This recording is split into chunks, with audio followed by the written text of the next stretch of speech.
அம்மா இன்னைக்கு நம்ம வீட்டில் என்ன பிரேக்ஃபாஸ்ட்? திடீர்னு என்ன பிரேக்ஃபாஸ்ட்டுன்னு நம்ம வந்து இன்றைக்கி போடுறோம் அப்படின்னா ஒரு ஸ்பெஷல் இன்றைக்கி வந்து என்னுடைய சின்ன மருமகனுடைய பிறந்த நாள். அதனால் இன்றைக்கி வந்து நான் கேசரி பண்ணியிருக்கேன்.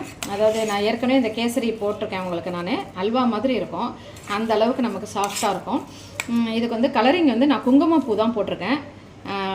அடுத்தது வந்து வடை, உளுந்த வடை. நான் காலையில் ஏர்லி மார்னிங் எழுந்திரிச்சு ஊற வச்சுட்டேன் நான். சரி இன்றைக்கி நம்ம இதுக்கு வேறு போகணும், ப்ளே ஸ்கூலுக்கு. அதனால் நான் ஊற வச்சுட்டு மடம்டன் செஞ்சுருவோம் அப்படின்ட்டு காலையில் எழுந்துச்சி இதெல்லாம் ஊற வச்சாச்சு.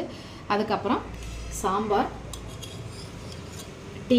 அவருக்கு டீ தான் பிடிக்கும், அதனால் டீ போட்டாச்சு. அவ்வளோதான் இன்றைக்கி நம்ம வீட்டில் பிரேக்ஃபாஸ்ட்டு.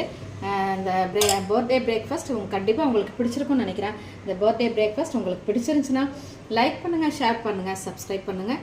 நாளைக்கு இன்னொரு வீடியோவில் உங்களை நான் மீட் பண்ணுறேன். Until then this is Teresa's grand kitchen. Teresa, நீங்களும் இந்த மாதிரி பர்த்டேவை